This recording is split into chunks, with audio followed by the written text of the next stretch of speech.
Israel अब आतंकी संगठन हमास के कब्जे वाले गाजा पट्टी पर जमीनी हमला करने के लिए पूरी तरह तैयार है। अब तक इजरायली सेना घातक बमबारी कर रही थी। उन हमलों में हजारों फलस्तीनी मारे गए हैं। 2008 में गाजा पर आक्रमण के बाद ये पहली बार होगा जब इजराइल ने गाजा पट्टी के इस हिस्से पर कब्जा करने का प्रयास किया है।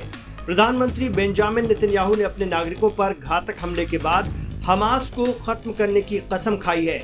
इजराइल ने गाजा पर अपने इतिहास की सबसे भारी बमबारी की है। 23 लाख से ज्यादा लोग विस्थापित हो चुके हैं। इजराइल की धमकी के बाद वो अपना ठिकाना ढूंढने के लिए सड़कों पर आ गए हैं। आपको बता दें कि इजरायली हवाई हमलों में गाजा पट्टी खंडहर बनती जा रही है। इजराइल अपनी सेना और वायुसेना दोनों के संग पूरी ताकत के साथ युद्ध के लिए तैयार है। किसी भी वक्त हमास पर हमला हो सकता है। द न्यूयॉर्क टाइम्स के अनुसार इजरायली सेना ने अपने आक्रमण को आसमान में बादल छाए रहने के कारण टाल दिया। बादल के कारण पायलटों और ड्रोन ऑपरेटरों के लिए जमीन पर लड़ने वाले सैनिकों के लिए हवाई कवर देना मुश्किल हो गया है।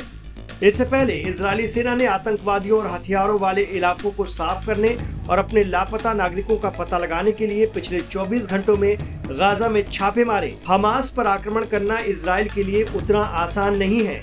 इसका सबसे बड़ा कारण ये है कि हमास ने गाजा पट्टी में बंकर और सुरंग बना रखे हैं। इसमें उन्होंने इजरायली बंधकों को बंधक बनाकर रखा हुआ है।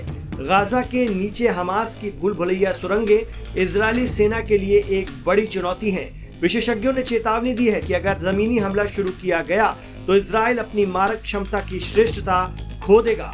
गाजा सुरंगों की जटिल नेटवर्क वाला घनी आबादी वाला क्षेत्र है।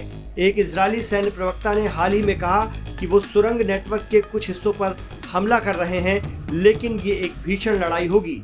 इजरायली सैन्य विश्लेषकों का कहना है कि उन्हें डर है कि हमास बंधकों को मानव ढाल के रूप में इस्तेमाल करेगा, जिससे इजराइल के लिए दुविधा पैदा हो जाएगी।